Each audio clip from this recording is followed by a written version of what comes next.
사무엘하 13장 1절에서 14절 조금 길긴 하지만 우리 같이 교독하고 마지막 절은 함께 읽겠습니다. 그 후에 이 일이 있으니라. 다윗의 아들 압살롬에게 아름다운 누이가 있으니 이름은 다말이라. 다윗의 다른 아들 암논이 그를 사랑하나 그는 처녀이므로 어찌할 수 없는 줄을 알고 암논이 그의 누이 다말 때문에 우라로 말미암아 병이 되니라. 암논에게 요나답이라 하는 친구가 있으니 그는 다윗의 형 시므아의 아들이요 심히 강교한 자라. 암논에게 이르되 왕자여 당신은 어찌하여 나가리 이렇게 화려하여 가느냐 내게 말해주지 아니하겠느냐 하니 암논이 말하되 내가 아우 압살롬의 누이 다말을 사랑함이니라 하니라.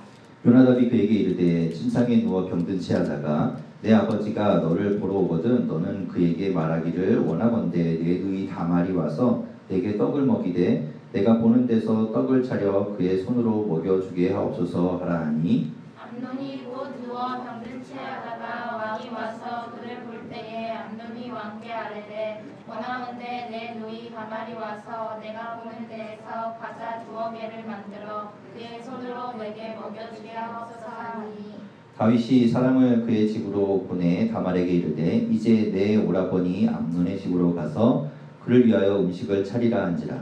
다말이 그 오라버니 암논의 집에 이르매 그가 누웠더라. 다말이 밀가루를 가지고 반죽하여 그가 보는 데서 과자를 만들어 그 과자를 굽고 그 냄비를 가져다가 그 앞에 쏟아놓고도 암논이 먹기를 거절하고 노아도 암논이 먹기를 거절하고 암논이 이르되 모든 사람을 내게서 나가게 하라 하니 다 그를 떠나 나가니라. 암논이 다말에게 이르되 음식물을 가지고 침실로 들어오라. 내가 내 손에서 먹으리라 하니 다말이 자기가 만든 과자를 가지고 침실에 들어가 그의 오라버니 암논에게 이르러 그에게 먹이려고 가까이 가지고 갈 때에 암논이 그를 붙잡고 그에게 이르되 나의 누이야 와서 나와 동침하자 하는지라. 그가 그에게 대답하되 아니라 내 오라버니여 나를 욕되게 하지 말라. 이런 일은 이스라엘에서 마땅히 행하지 못할 것이니 이 어리석은 일을 행하지 말라. 내가 이 수치를 지니고 어디로 가겠느냐 너도 이스라엘에서 어리석은 자 중에 하나가 되리라. 이제 청하건대 왕께 말하라. 그가 나를 내게 주기를 거절하지 아니하시리라 하되 암논이 그 말을 듣지 아니하고 다말보다 힘이 생으로 억지로 그와 동침하니라. 아멘. 네. 오늘도 좀 말씀이 좀 무거워요.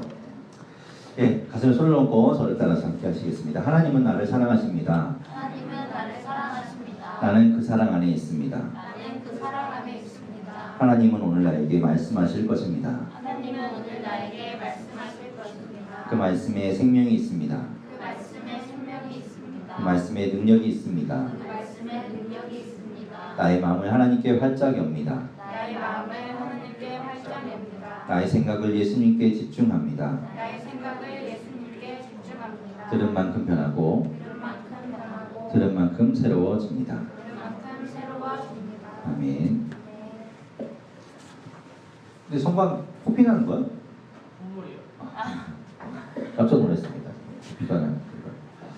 네, 오늘 말씀의 제목은 보응이에요. 이번 8월달의 주제가 보응이라는 주제입니다. 보응 첫 번째, 오늘 수치에 대한 이야기를 할 텐데 보응이란 말 되게 어렵지 않아요? 무슨 딱 이해가 되나요? 뭐 보응 그러면? 저는 무슨 말인지 딱 와닿지가 않더라고요. 그래서 우리가 잘 하는 거 있죠? 보응이 무슨 뜻일까요? 찾아보십시오. 녹색 창이나 다른 창을 이용해서 보응이 뭐야?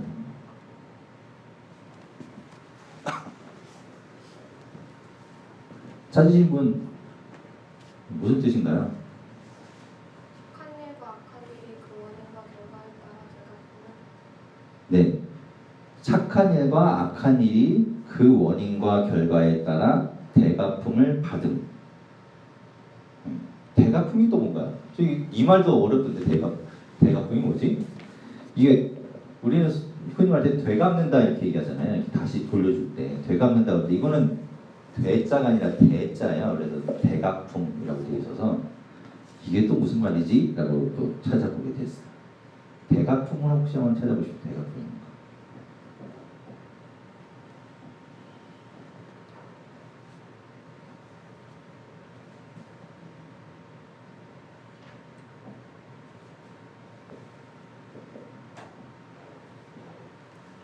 찾았나요? 그거 뭐라고 돼 있어요? 남에게 입은 은혜나 남에게 당한 원한을 잊지 않고 그대로 갚고. 네. 그대로 갚고 원한이나 은혜나 그런 거 그죠?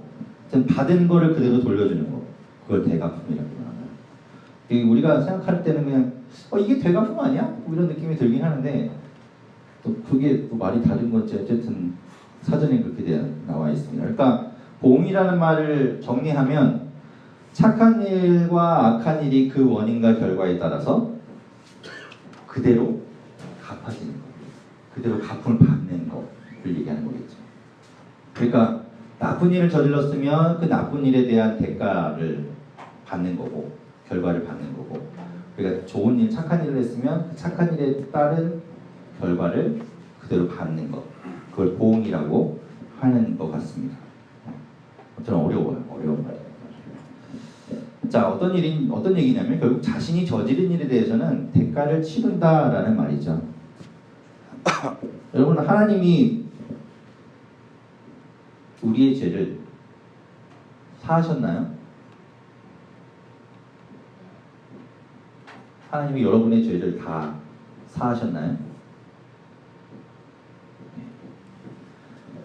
다 사하셨습니다. 그리고 아닌가? 제가 괜히 물어보니까 아닌가?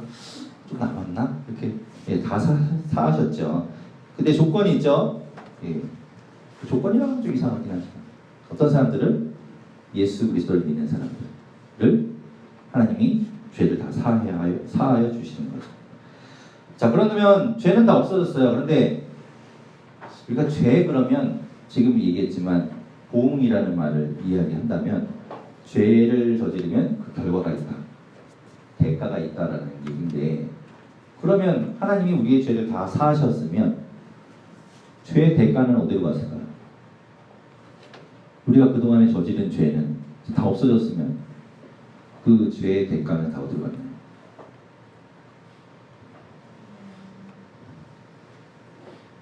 우리가 하나님이 우리 죄를 없애주시면서 대가도 함께 다 사라져버렸나요? 어디 갔을까요?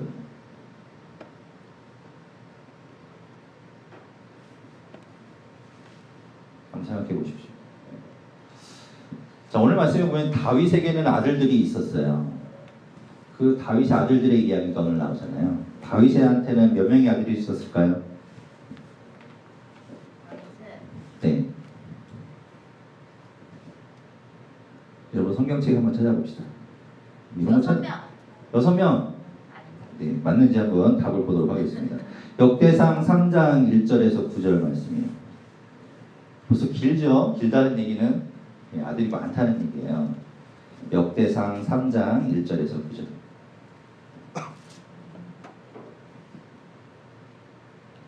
찾았나요? 네, 역대상 3장 1절에서 9절 같이 한번 읽어보겠습니다. 시작. 다윗이 헤브론에서 낳은 아들들은 이러하니 맏아들은 암논이라 이스라엘 여인 아히노암의 소생이요 둘째는 다니엘이라 갈멜 여인 아비가일의 소생이요. 예, 너무 기네. 잠깐 거기까지만 하고, 자, 거기 아들들만 찾아봅시다 한번. 자, 첫째는 누구라고요? 맏아들은 암논, 1절에 암논이었고, 둘째는 다니엘, 셋째는 압살롬, 그 다음에 쭉 2절 뒷부족에 가면 넷째는 아도니아, 다섯째는 스바디아, 그리고 여섯째는 이드르암. 이렇게 이제 여섯을 어디서 나왔다고요? 4절에 보면 헤브론에서 나왔어요. 헤브론에서 다윗이 거기에서 7년 6개월 있었고, 그 다음에 어디로 옮기냐면 예루살렘으로 옮겨요. 거기서 33년을 지내게 되는데, 이제 5절부터는 예루살렘으로 옮기고 나서 낳은 아들들의 이름들이 나옵니다.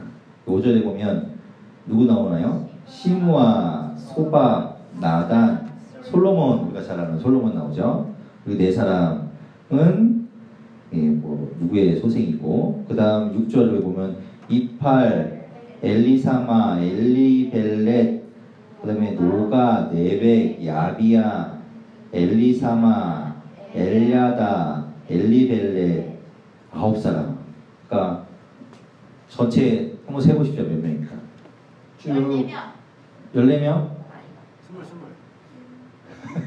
나 했는데 계속. 네. 헤브론에서 낳은 아들들하고 거기서 6명 낳았네. 6명하고 이쪽에 넘어와서 아니다. 19. 네, 19. 19이. 네, 19. 네, 19명. 아깝게 하나. 19명이에요, 아들이. 진짜 많죠? 많을 수밖에 없죠. 뭐 부인이 많으니까. 사실 솔로몬은 더 많겠죠. 훨씬 더 많은 부인을 두고 있었으니까. 어쨌든 이렇게 많은 아들들이 있었어요. 이 많은 아들들 중에 이제 보면은 누구누구의 소생이라는 걸 보면 이렇게 어머니가 달라. 후첩이 많으니까. 자, 그런 아들들이 있었는데 그 중에 오늘 등장하는 사람 누구냐면 이런 것처럼 첫째 아들 암논, 그리고 셋째 아들 압살롬이 나오는 겁니다. 그 두 사람의 이야기가 나오는 거예요. 이 두 사람은 어머니가 다르겠죠. 자, 여러분 이제 여러분이 여태까지 봐왔던 역사물들을 생각해 보십시오. 사극 같은 거 생각해 보세요. 그러면 왕이 있고 왕비가 있고 그다음에 후궁들이 있고 그 밑에 이제 아들들이 쭉 뭐 있잖아요. 그럼 이제 이 중에 이제 다음 왕을 누구 시키느냐 뭐 갖고 막 암투가 벌어지고 여인천하 막 싸우고 뭐 막 죽이고 이런 일들이 일어났죠. 자, 19명의 아들이 있는데 누가 가장 유력할까요? 누가 가장 다음 왕이 될 뭐랄까 확실한 누구? 첫째. 그렇죠. 첫째가 제일 그렇겠죠. 첫째가 누구라고요? 암논이 가장 유력하겠죠. 가만히 있었으면 얘가 왕이 되는 거예요. 첫째니까. 그런데 이제 얘가 문제는 그 압살롬, 셋째 압살롬의 동생이 다말이라는 뭐 같은 이렇게 피줄은 아니지만 그래도 이제 형제잖아요. 걔를 좋아하게 된 거예요. 그게 문제지. 성경에 보면 다말이라는 이름의 여인들이 참 많이 등장합니다. 여러분 아는 사람들 생각나죠? 다말이라는 이름이 많이 등장하는데 그 다말이라는 이름의 뜻은 종려나무라는 뜻이에요. 그 야자수. 우리나라에 별로 없겠지만 거기는 이제 대추야자라고 해서 큰 그리고 달 그런 열매들이 열리는 야자나무가 있습니다. 그걸 뜻해요. 그게 그 대추야자가 막 주렁주렁 열리는 것처럼 이 다말이라는 이름은 다산의 상징이에요. 그 이름으로 만지 지어놓으면 얘는 자식을 많이 낳고 번성해서 잘 살 거다. 그래서 이제 이름을 그렇게 졌나 봐요. 그래서 이제 성경에 보면 다말이라는 이름이 많이 등장하는 겁니다. 자, 어쨌든 다윗의 첫 번째 후계자. 어떻게 보면 이제 조금 있으면 왕이 될 수 있는 그 암논이 그 다말을 사랑한 데 대해서 문제가 발생합니다. 다말을 사랑해서 말이 좋아 사랑이지. 음욕을 품는 순간부터 눈에 뵈는 게 없어진 거죠. 우리가 지난 시간에 봤지만 마치 다윗이 밧세바를 이렇게 반해갖고 그에게 빠져 있을 때와 좀 비슷해 보여요.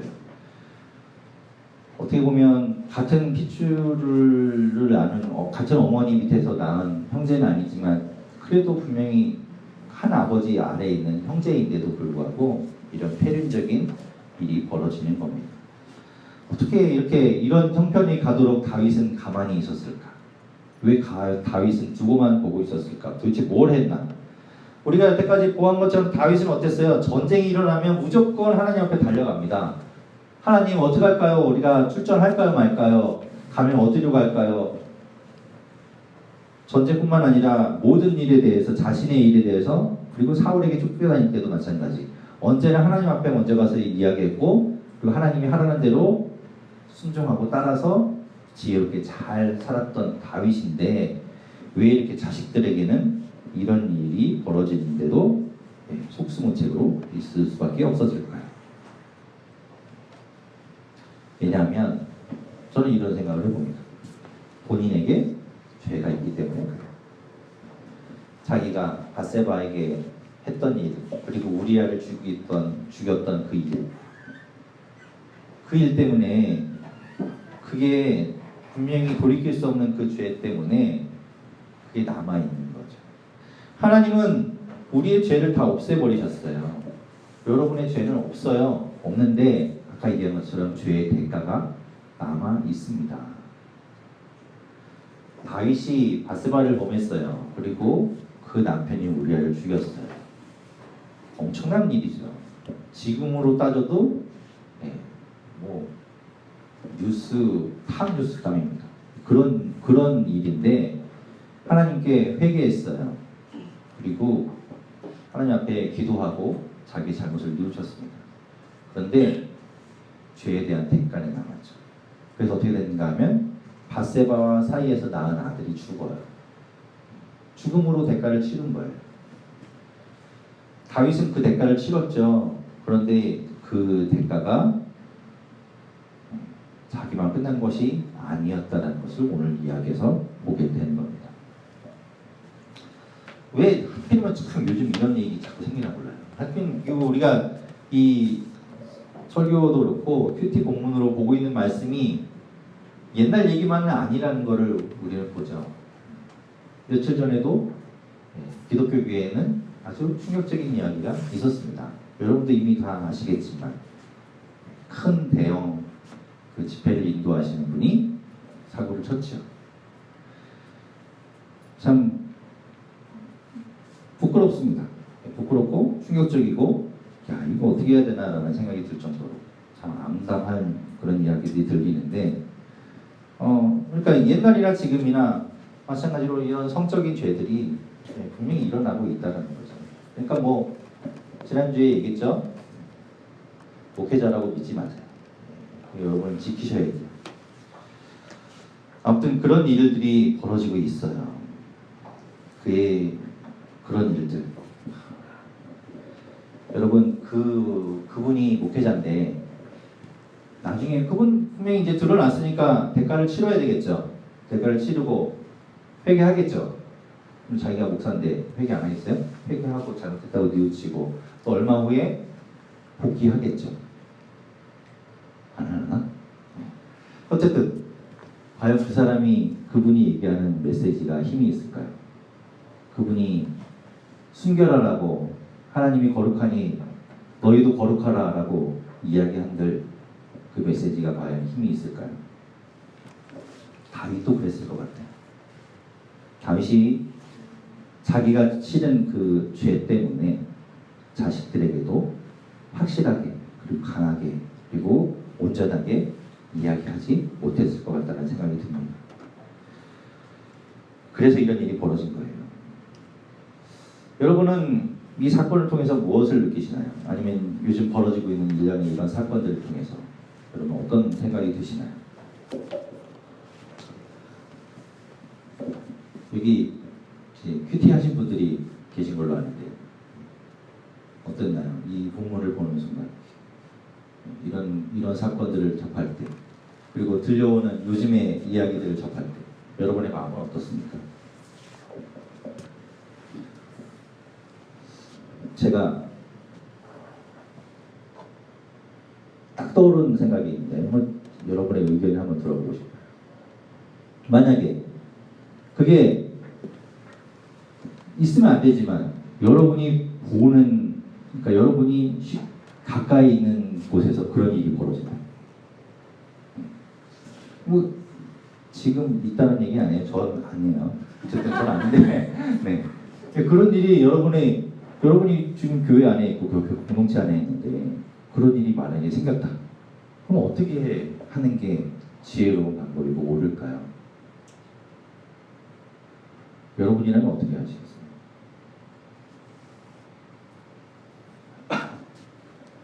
그냥 당연히 그건 죄니까 돌로 쳐 죽이든지 하여튼 뭐 법적인 조치를 취해야지. 그렇게만 생각하기에는 또 안타까운 게 뭐냐면 그 일 때문에 이게 촥 공개되잖아요. 그러면 솔직히 그 목회자는 아까 얘기했죠? 나중에 회개하고 돌아오면 돼요. 복귀할 수 있어요. 그런 목사들 몇 명 있죠? 그렇게 돼요.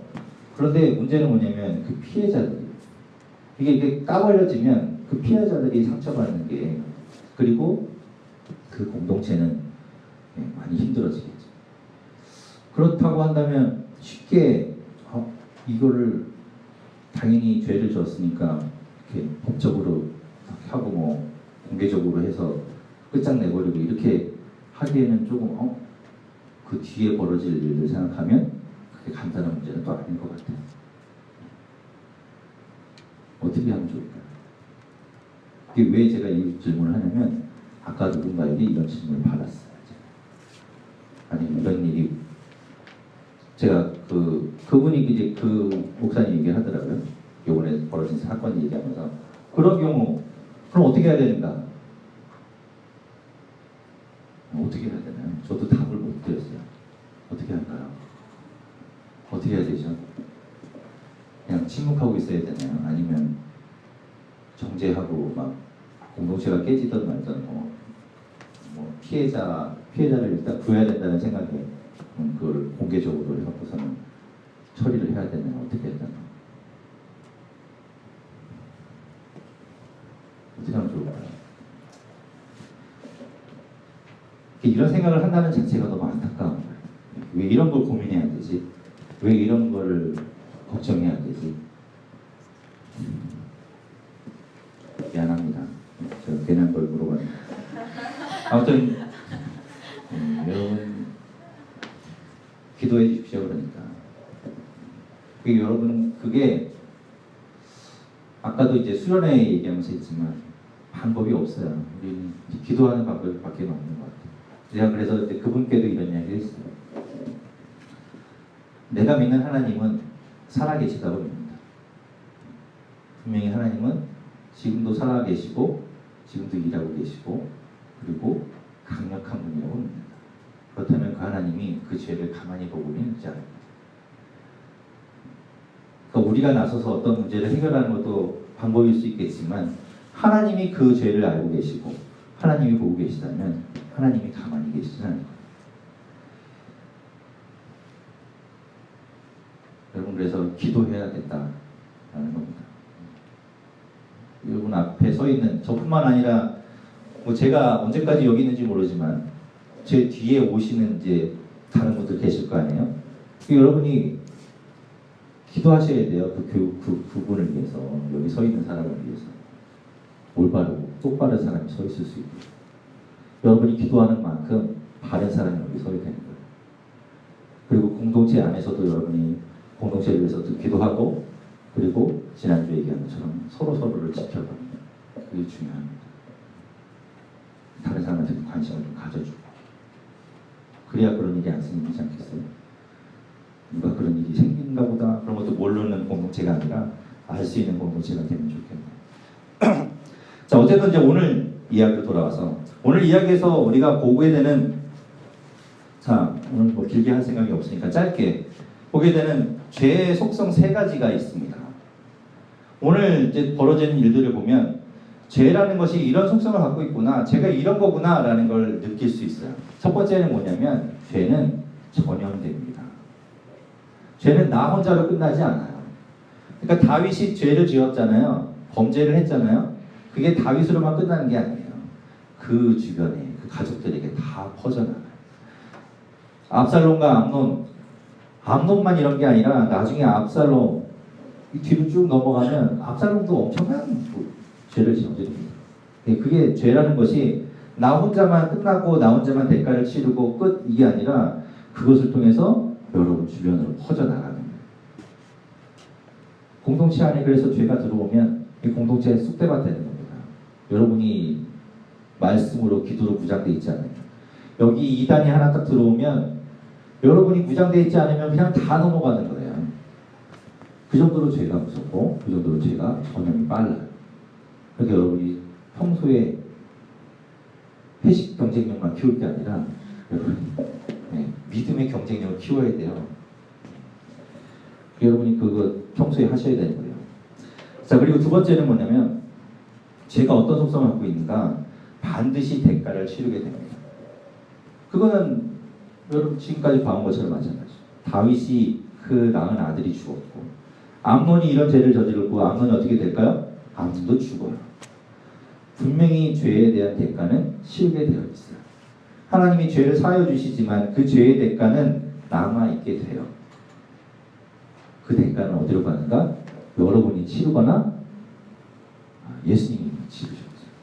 그 죄의 대가를 지고 십자가에 달려 가신 거잖아요. 그 죄의 대가는 분명히 있어요. 그게 있다는 거죠. 그래서 죄 짓지 않는 게 중요해요. 여러분이 죄를 짓고 있다면 이게 죄 같은데 그러면 여러분 분명히 회개하셔야 돼요. 그리고 돌이키셔야 돼요. 계속 가다 보면 끝나는 겁니다. 끝장나는 겁니다. 돌아보셔야 됩니다. 그리고 세 번째 죄의 속성이 뭔가 하면 오늘 제목에 있는 것처럼 수치와 관련되어 있어요. 죄는 수치를 가립니다.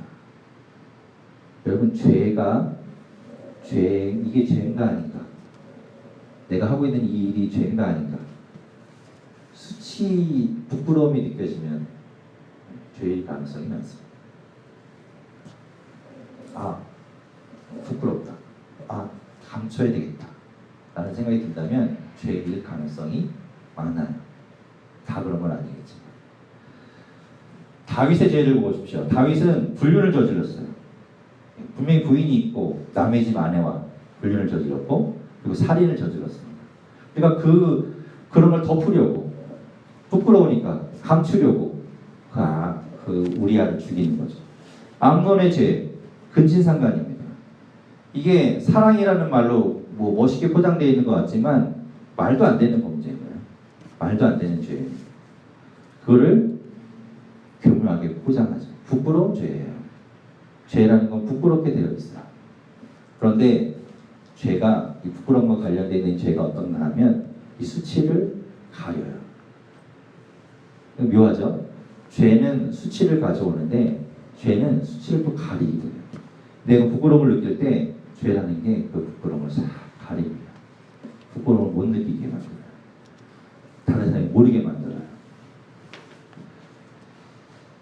왜 죄를 지으면 부끄러운가? 우리 안에는 양심이 있기 때문에 그래요. 여러분 안에 다 성령님이 계시기 때문에 여러분이 죄를 지으면 부끄럽게 되고요. 거리끼게 되고요. 뭔가 이거 아닌 것 같은데 라는 생각이 들게 되어 있어요.